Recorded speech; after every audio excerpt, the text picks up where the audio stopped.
네, 지금부터 딱 10년 전에 2013년 5월 한 20일경에 교회로부터 선교사 파송 명령이 떨어져서 제 인수인계하고 한 달 가량 선교사 준비하고 있다가 7월 5일 날 제가 방콕을 들어갔습니다. 딱 10년 됐습니다.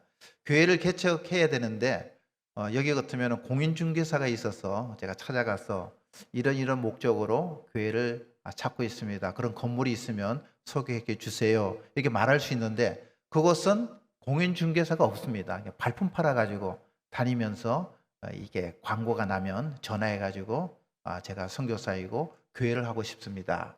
볼 수 있을까요? 그러면 거기서 언제 와서 보여줄 수 있다. 이런 시스템이 되니까 참으로 힘들었습니다. 기도 제목도 나와 있지만 지금 또 그 당시도 차가 없고 지금도 차가 없어서 오토바이 타고 다니는데 위험하기도 하고 기도 제목으로 이제 올려놨습니다. 그런데 이제 찾다 보니까 목이 좋은 것은 항상 비싸고 목이 나쁜 것은 쌉니다. 근데 목이 좋은 것은 이곳에 교회하면 참 잘 될 것이다 이런 믿음이 와요. 그런데 이제 비싸니까 제가 이제 감당이 안 되었습니다. 그러기를 여러 곳에 갔는데 이것이 순조롭게 되질 않았습니다. 문을 열리지 않았습니다. 그러다가 어느 목사님이 저한테 전화를 하셔서 한번 식사를 같이 한번 하자고. 그래서 제가 마음속에 목사님이 식사를 같이 하자는데 뭐 때문에 그러실까 이렇게 생각했거든요. 아마 그 목사님이 한국 방문하실 때에 수요 예배, 금요철야 예배를 부탁하고 가시면 제가 기쁜 마음으로 인도한 적이 있습니다. 아마 그것 때문에 고마움에 식사를 대접해 주겠지라고 생각해서 아내와 같이 나갔습니다. 식사를 하고 있다가 목사님께서 묻습니다. 지금 선교지 찾고 있는데 교회 건물 찾고 있는데 잘 되고 계세요? 그러더라고요. 찾고는 있는데 잘 안 되고 있습니다. 그랬더니 그 선교사님이 그 목사님이 안 그래도 그것 때문에 한번 만나자고 했습니다. 그래요. 그래서 들어보니까 본인이 알고 있는 한 30년 되신 선교사님이 태국 교회에서 말씀을 전하고 섬기고 계시는데 그 목사님이 섬기고 있는 그 교회에 태국인 성도가 있는데 이분이 예전에 약국을 하면서 우리로 얘기하면 방과 후 수업을 했어요. 그런데 나이가 많이 드시고 건강이 좋지 못해서 잠깐 쉬고 있는데 필리핀 선교사에게 크리스천들에게 빌려줘서 예배드리고 건물 관리를 부탁했는데 이것이 잘 안 되었던 겁니다. 예배는 잘 드리는데 건물 관리가 안 되니까 한 4년 드리다가 지금 나가시고 지금 한 5년째 건물을 사용하고 있지 않고 있는데 본인이 본인이 보니까 한국 선교사들이 헌신이 있고 책임감이 강하고 어떤 일을 맡겨주면 끝까지 하는 이런 모습이 본인이 발견된 거예요. 그래서 한국 선교사 중에 태국 청소년들을 위해서 방과 후 수업을 할 수 있고 복음을 전할 수 있는 사람이 있다면 본인이 이 건물을 무료로 빌려주겠다. 그 얘기를 30년 되신 선교사님한테 얘기하고 그 선교사님이 저 식사 대접하는 목사님한테 말씀드리고 그 목사님이 저를 만나자고 한 거예요. 그래서 목사님 안 그래도 이런 제의가 왔는데 한번 해보시면 어떻겠습니까? 그러길래 그럼 알겠습니다. 제가 한번 기도해 보겠습니다. 그랬습니다. 사실 오히려 제 편에서 목사님 그거 다른 데 얘기하지 마시고 저 주세요. 이렇게 얘기해야 되잖아 이게. 그런데 이제 기도해 보겠다고 하니까 그 목사님 어지간하면 한번 해보세요 그러더라고요. 이 상황이 거꾸로 된 거예요. 네, 알겠습니다. 그리고 제가 이 주소를 받고 저희 집에서 그곳까지 한 40분 걸렸습니다. 차가 없으니까 이제 뭐 버스도 타고 배도 타고 이렇게 갔더니 이 도로의 바로 옆에 5층짜리 건물이 있었습니다. 폭이 한 4m 되고 길이가 한 13m 되는 건물이 있었습니다. 5층짜리. 안에는 들어가지 못하고 밖에서 기도했습니다. 땅밟기를 했습니다. 그리고 이제 그 말씀을 드려서 한번 해보겠다고 했더니 그 30년 되신 선교사님 부부와 저 식사 대접해 주신 부부, 그 다음에 원주인, 저와 아내 이렇게 만나자고 어느 날짜 몇 시에 오라고 그래요. 그리고 이제 문을 열고 딱 들어가는데 제 느낌에 이거 제가 왜 이걸 하려고 말씀드렸을까 할 만큼 제 마음에 안 좋더라고요. 근데 그 마음을 그 당시에 거기서 내보일 수가 없더라고요. 나중에 저희가 오픈 예배 드릴 때에 30년 되신 선교사님 사모님이 격려 말씀을 해주면서 그 당시 제가 가졌던 그 속마음을 이 선교사님 사모님이 대신 얘기해 주시더라고요. 꼭 귀신 나올 것 같은 집이었다고. 아주 정말 형편이 없었습니다. 쓸만한 곳이 하나도 없었습니다. 그런데 왜 물건들은 그렇게 많은지요? 그 모든 것들을 다 저희가 버리고 건질 수 있는 것이 무엇일까를 보니까 에어컨 4대가 있더라고요. 근데 그 에어컨도 아주 오래돼 가지고 2대는 아예 돌아가지 않고 2대는 돌아가긴 하는데 한국인의 입장에 봤을 때는 반드시 교체해야 될 에어컨이었어요. 그런데 그거마저 버리면 돌아가지 않으니까 그 2 에어컨을 건지고 나머지를 다 버렸습니다. 그리고 이 정말 귀신 나올 것 같은 집을 이렇게 아름다운 성전으로 만들기 위해서는 인테리어 작업을 해야 되잖아요. 그러려면은 반드시 돈이 필요하잖아요. 그럴 때에 구하라 그러면 너에게 주실 것이요. 찾으라 그러면 찾을 것이요. 문을 두드리라 그러면 열릴 것이니 구하는 이마다 얻을 것이요. 찾는 이가 찾을 것이요. 두드리는 자에게 열릴 것이니라. 이 일을 행하는 야훼, 그것을 지어 성취하시는 야훼, 그 이름을 야훼란 자가 이같이 이루노라.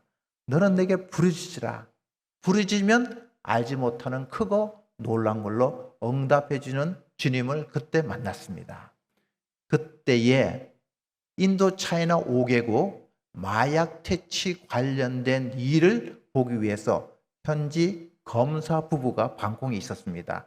그분이 임기를 끝나고 한국으로 돌아가면서 내가 낯선 곳에 와서 신앙생활 잘하고 많은 은혜를 받고 한국으로 돌아가지만 이 은혜가 계속해서 누군가는 모르지만 방콕 현지인에게 전달이 되어서 그 사람도 나중에 천국 갈 때에 같이 갔으면 좋겠다 하는 마음으로 1,000만 원을 헌금해 주셨어요. 그래서 그 1,000만 원을 종잣돈으로 해서 방금 화면에 나왔던 그 성전에 한 3,000만 원 이상 들어갔거든요. 그 돈을 종잣돈으로 삼아가지고 모아서 인테리어를 했습니다.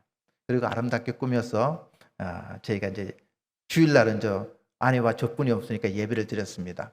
문제는 이 학생들을 모아야 되잖아요. 근데 어떻게 모을까를 곰곰이 생각했습니다. 그럴 때에 저와 아내와 얘기하기를 우리가 잘하는 것으로 가자. 잘하는 것이 뭘까를 얘기하니까 한국어 잘하잖아요. 그래서 한국어를 가르치자. 그래서 광고를 냈습니다. 떡볶이 만들고 김밥 만들어서 그 옆에 초, 중, 고등학교가 있으니까 끝날 쯤에 저희가 주면서 한국어, 영어, 중국어를 무료로 가르쳐 주겠다. 근데 한국어는 저희가 가르치면 되고 또 영어는 저희 아내가 가르치면 되고 중국어는 저희 아는 태국인 중에 크리스천들이 내가 중국어 봉사하겠다. 남자분이 계셨습니다. 그래서 중국어, 한국어, 영어 3개를 개설했더니 60명이 왔습니다. 와가지고 할렐루야 60명이 등록을 했습니다. 공부하기 위해서. 근데 우리가 다 알고 있는 것처럼 공부를 좋아하는 학생은 그다지 없습니다. 한국에서 왔다고 하니까 궁금해서 한국 사람이 우리하고 어떻게 틀릴까 닮을까 이 궁금함을 위해서 왔습니다. 와서 공부하는 과정에 이 한국어도 어렵고 영어가 힘드니까 그런 애들은 하나씩 또 나가더라고요. 그리고 이제 정말 공부하는 학생들을 모았는데 이렇게 이제 공부를 하다가 중요한 것은 이 학생들을 어떻게든 주일날 예배 드리는 쪽으로 자꾸 인도를 해야 되잖아요. 그런데 인도하기 위해서는 우리 예배 드리자 그 말을 못 하는 거예요. 왜? 그나마 주중에 이렇게 와서 정말 보여주는 그 교회가 활성화되고 활발하게 움직이는데 그 얘기했다가 주중에 아예 안 나오면 어떻게 하나? 이 연약한 마음이 제 마음이 있었던 거예요. 그러다가 저희 아내가 한국어 가르치면서 결심을 하고 얘기를 했습니다. 얘들아, 우리 한국어나 영어 공부하기 전에 기도하고 하자.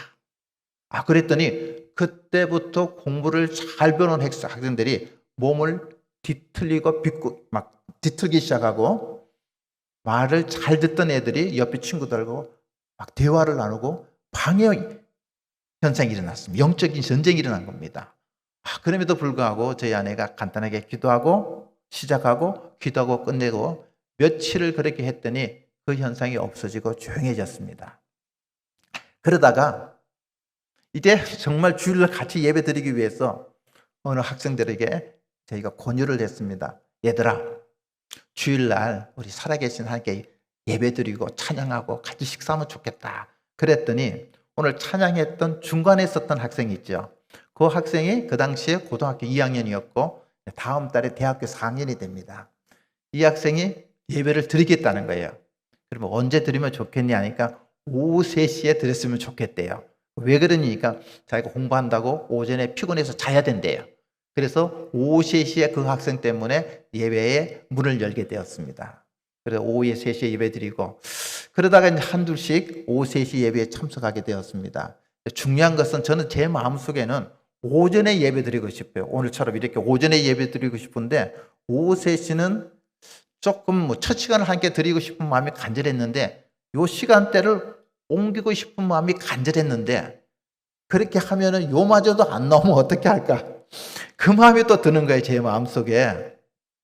그러다가 용기를 갖고 옮겼습니다. 바로 옮기면 또 힘드니까 오후 1시에 예배 드리겠다고 선포를 했더니 다들 좋다고 그래요. 그러니까 제가 오후 1시에 예배를 드리는데 식사를 하고 예배 드릴 수 있는 사람은 12시까지 오고 조금 바쁜 사람은 1시까지 와라. 그랬더니 반은 12시까지 와서 같이 식사하고 예배 드리고 반은 1시에 나타났습니다. 그런데 또 한 번 또 작업이 이루어져야 되잖아요. 그 앞 10시 반에 예배 드리기 위해서.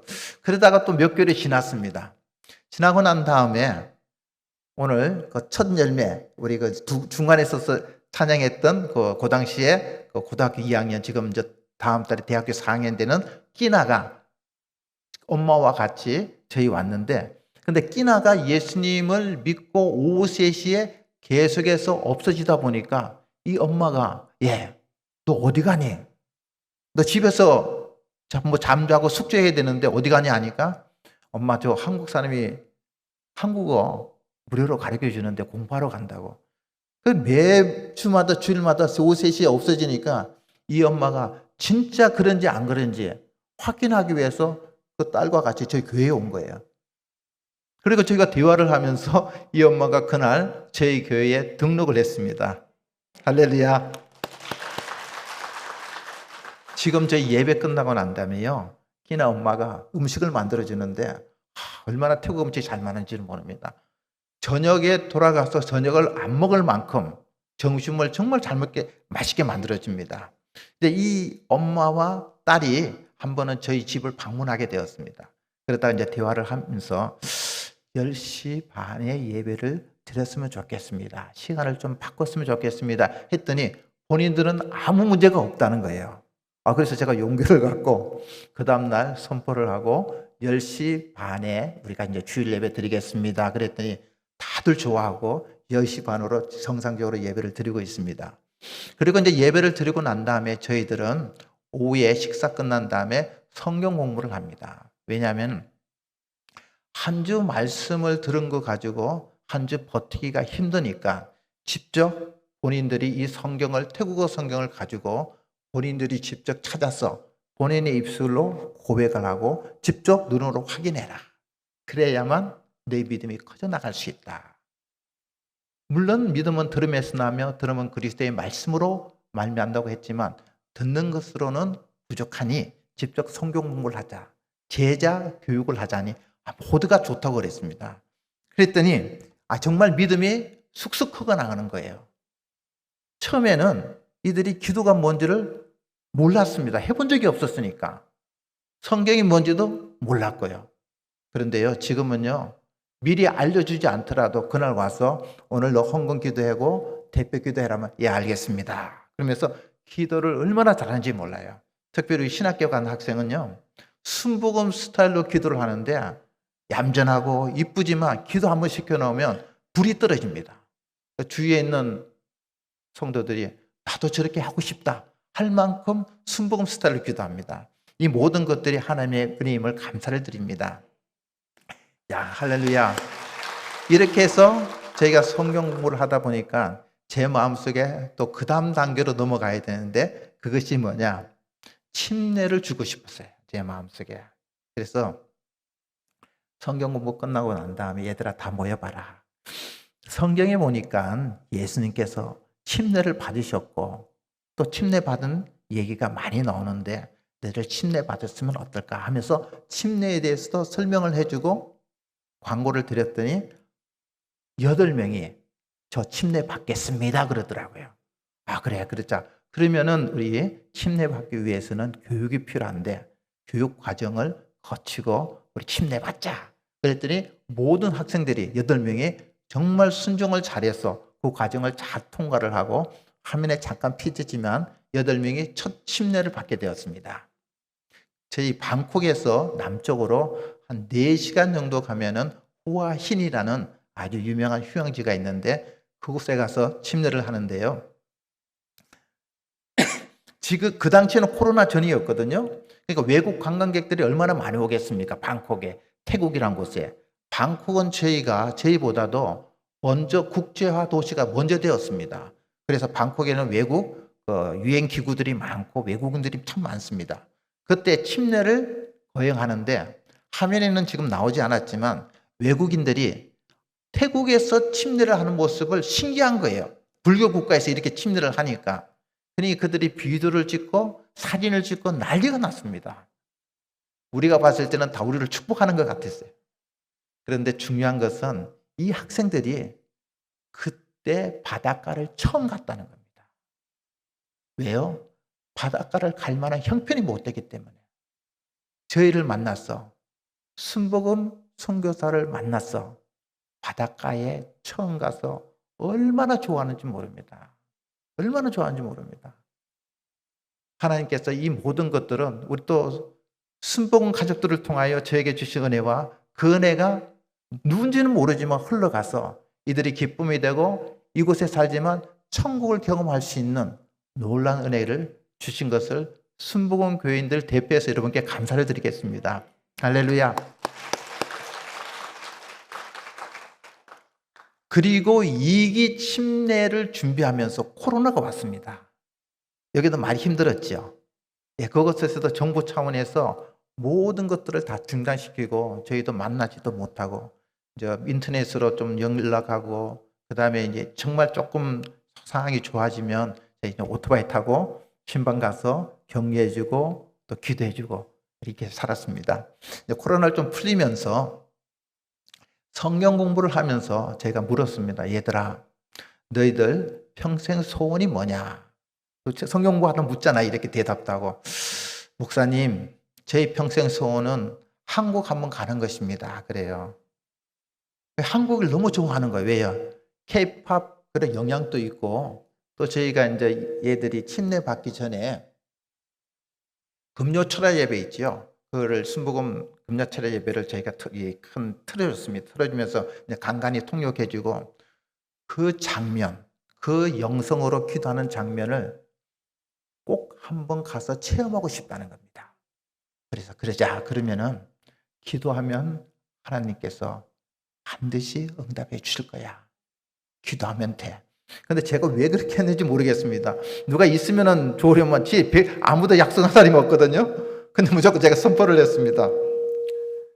선포를 하고 난 다음에 작년에 선교대회 때 들어와서 대구에 있는 어느 교회에 가서 말씀을 전하는데 80세 되신 권사님께 대화하는 장면이 있었습니다.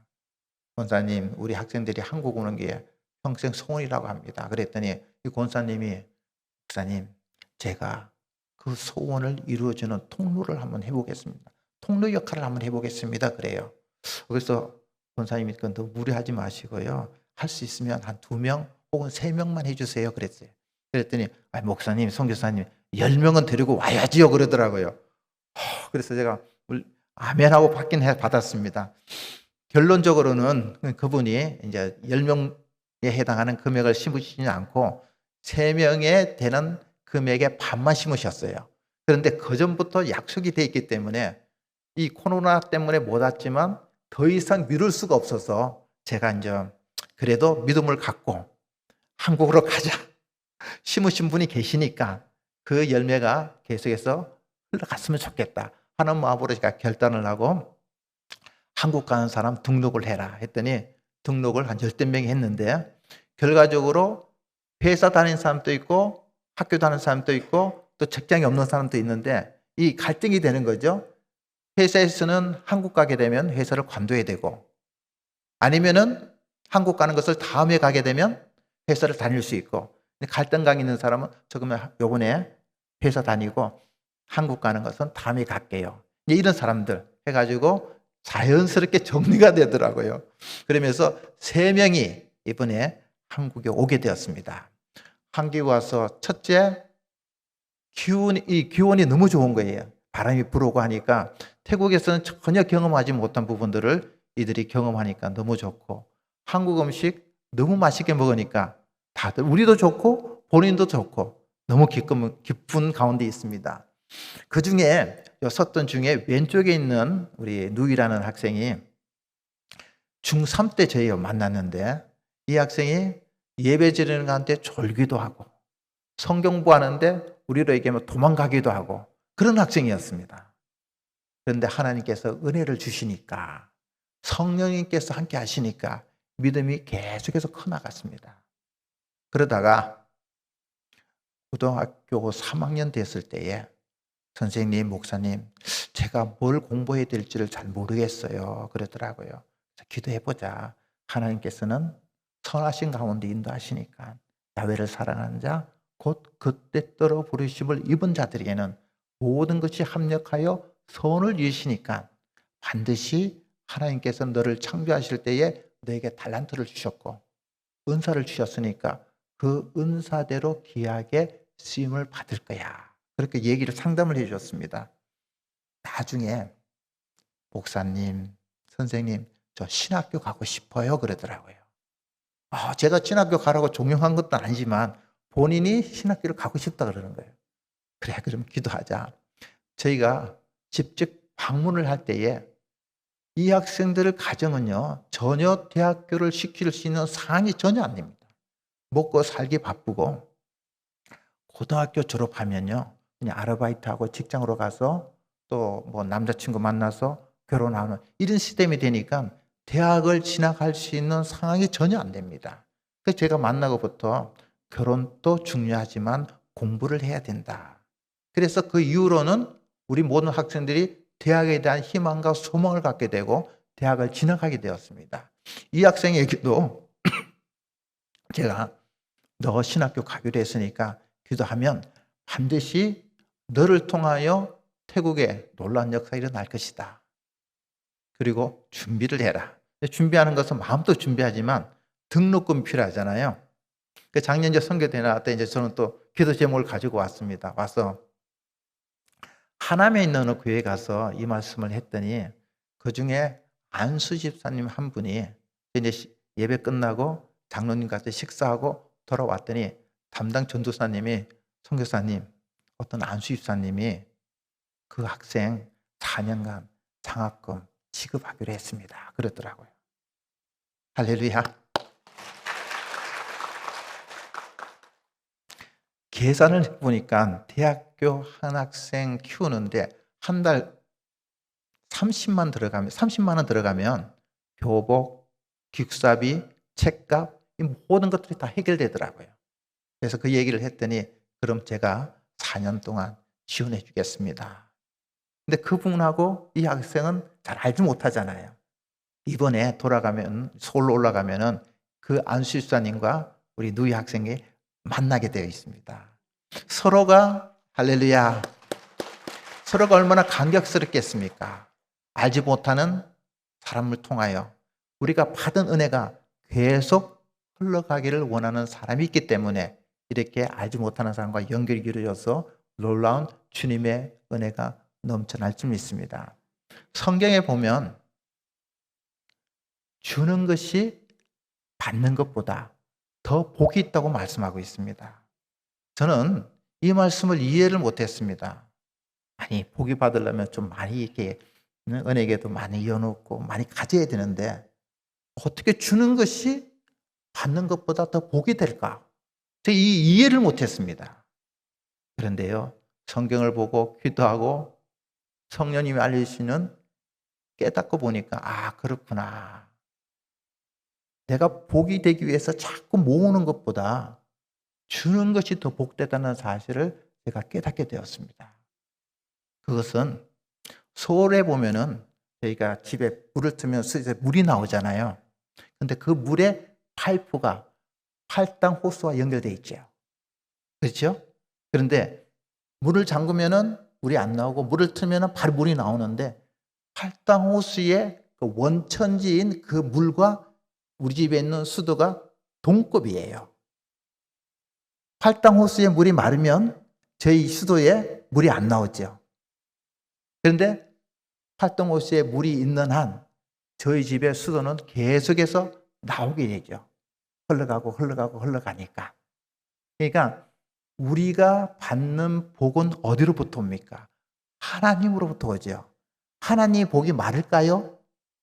마르지 않죠. 그렇다면 나와 하나님과 연결된 그 파이프는 동급이에요.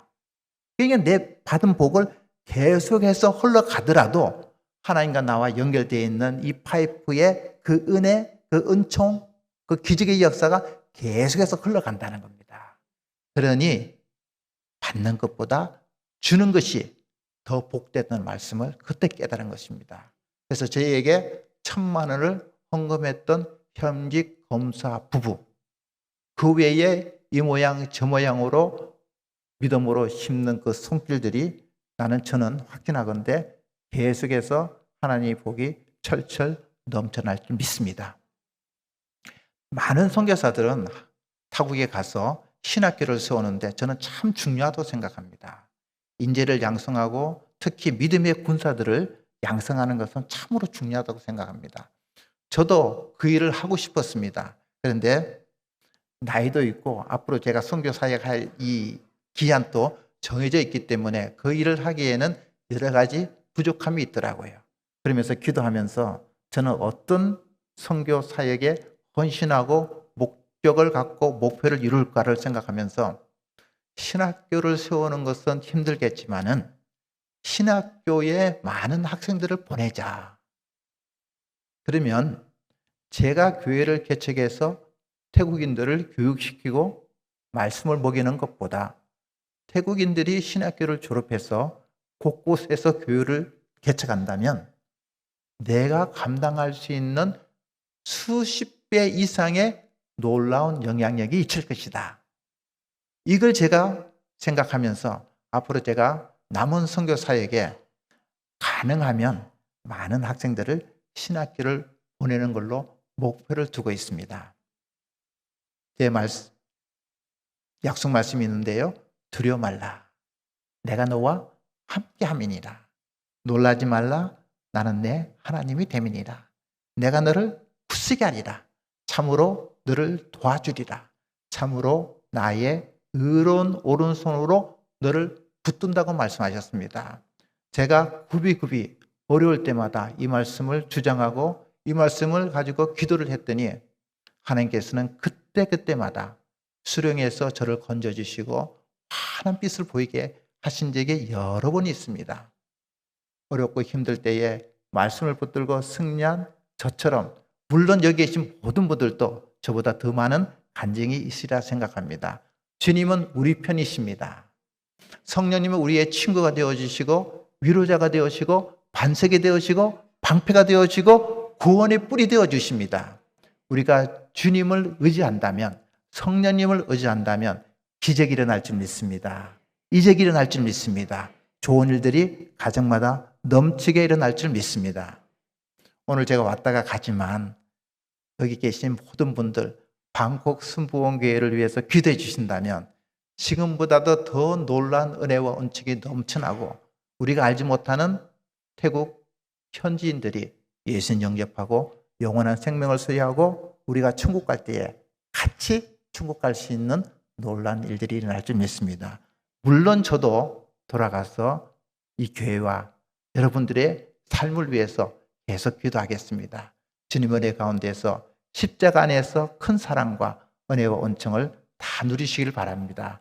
그러나 우리가 십자가 떠나고 성령님 떠나면 이 모든 것들이 없겠지요. 주 안에서 다들 승리하시기를 간절히 축원합니다.